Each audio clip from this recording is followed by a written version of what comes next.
Hi, I am going to explore the City of Roses, or Rose City. Yes, it's Portland. On the other hand, it is also nicknamed Stumptown. It got this name a long time ago because the city grew so fast that there were many tree stumps left in the city. This happened when forests were cleared to make way for buildings, but today, it's one of the cities with the most trees in the US. Let's get started. Now, coming at number 1 is the International Rose Test Garden. It's the most beautiful place in Portland. This garden has been around since 1917 and the oldest of its kind in the US. It's a special place that shows why Portland is called the City of Roses. With over 10,000 rose bushes and 650 different types of roses. The garden is amazing, with lots of roses and a great view of the city and Mount Hood. You can have a picnic or take a relaxing walk here.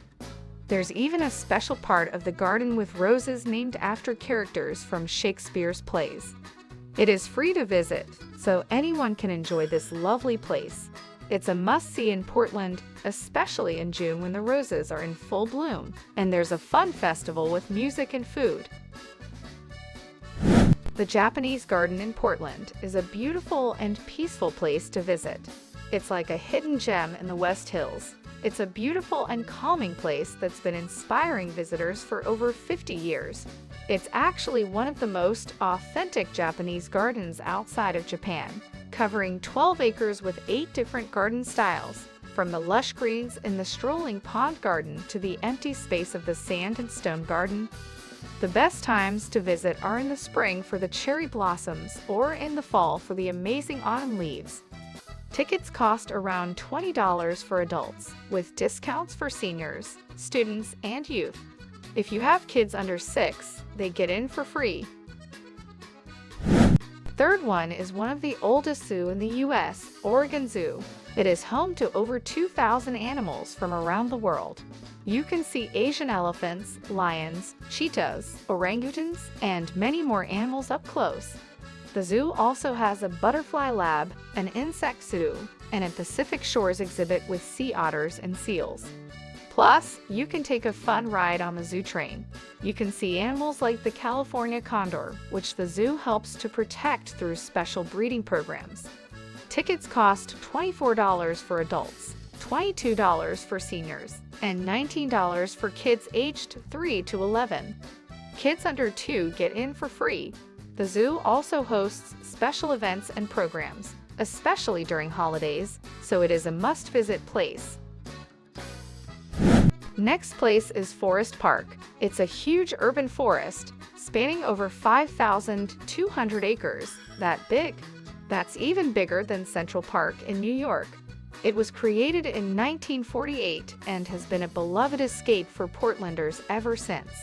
It has over 80 miles of trails, where you can hike, jog, or even ride a horse. The Wildwood Trail is everyone's favorite, stretching 30 miles through the woods. It's home to over 100 types of birds and 60 types of mammals. Keep an eye out for deer, owls, and other wildlife. You can also visit Witch's Castle, and you can enjoy stunning views of the city and Mount Hood from Piddock Mansion. Moving to the next place that is Powell City of Books. Powell's is a special place that's been family-owned since 1971. It's the biggest independent bookstore in the world that takes up a whole city block. It has over 1 million new and used books. You find bestsellers, rare books, and everything in between. The store is so big that you might need a map to find your way around. Powell's buys used books daily, so you might discover a unique book that you can't find anywhere else. You can even sell your own books for store credit or cash. The store has cozy reading spots and a cafe, and it hosts author events and book signings. There is a rare book room. It's a treasure trove of old and valuable books. The Portland Art Museum is a great place to see art from all around the world and from different times in history. The museum has been around since 1892, making it one of the oldest in the Pacific Northwest. It's a really old and cool museum with over 50,000 amazing artworks. The museum has a special collection of Native American art that's the biggest in the world. And if you like modern art, there's a whole section dedicated to that. If you love photography, you'll enjoy the Minor White Collection. Tickets cost $25 for adults and $22 for seniors and students, and admission is free for youth under 17. If you want to visit for free, go on the first Thursday of each month between 5 to 8 p.m. Next is Portland Saturday Market. PSM was the idea of two women, Sherry Teasdale and Andrea Scharf. Every weekend, over 250 local vendors gather by the river to sell handmade crafts and delicious food. You'll also find live music, street performers, and sometimes even arts and crafts workshops. Located in the historic Old Town, it's close to other attractions like Voodoo Donut and the Lansu Chinese Garden. It's actually the biggest continuously operating open-air arts and crafts market in the country. Just get there early to find the best stuff and avoid the crowds. Just a short drive from Portland is the Columbia River Gorge. It is great for hiking and windsurfing. In the spring, it's filled with colorful wildflowers. Start your adventure at the Columbia View Lavender Farm. Next, at the Vista House on Crown Point, a 1918-built observatory with views stretching for miles. Did you know it has over 90 waterfalls in Oregon alone? Littoral Falls awaits with its unique drop from an overhanging cliff. Bridal Veil Falls offers two trails, one to the falls and another to a river overlook, both quick and rewarding.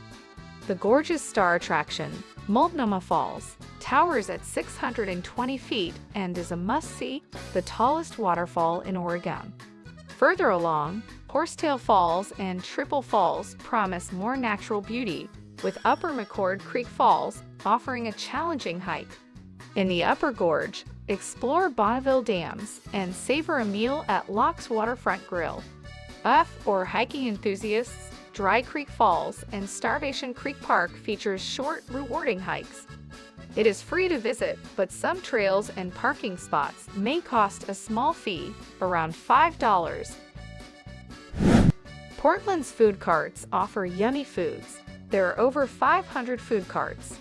The St. John's Food Cart Pod is a cozy spot with about 16 carts, serving everything from sushi to vegan delights, all under the warmth of heated tents. In the Piedmont neighborhood, Park the Carts impresses with its Italian fare and the popular K-Pub Grill, complete with a charming circus tent seating area. Over in the Hawthorne district, Cartopia shines with its variety and inviting fire pits, making it a favorite spot for a winter date. Just around the corner, Hawthorne Asylum stands out with its unique theme and over 20 carts, including the irresistible dessert waffles from Smackin' Waffles. Next up is Portland Mercado. It's a pod celebrating Latin American cuisine with colorful carts serving tacos, arepas, and more. You can even enjoy live music while you eat. Lastly, Cartlandia in Brentwood, Darlington is one of the city's largest pods, boasting over 30 food carts and even an on-site crystal store. Starting with Portland's Skyline, it's a stunning sight, combining modern and historic buildings in a unique way. The Wells Fargo Center is the tallest building there, standing at 546 feet. Next to it is the Coyne Center, which has a unique shape. For the best views, head to the East Bank Esplanade or the Pittock Mansion. The Ferment Bridge is also a standout, perfect for watching the sunset. If you want an even better view, take the Portland Aerial Tram for just $5.65. You can see the whole city and even spot Mount Hood on a clear day. The best time to visit is in spring and summer when the flowers bloom and the sky is clear. Did you know the iconic Portland, Oregon sign on the White Stag building that has been a city landmark since 1940? The best part, you can see it for free. Hope you enjoyed this video. See you in the next one.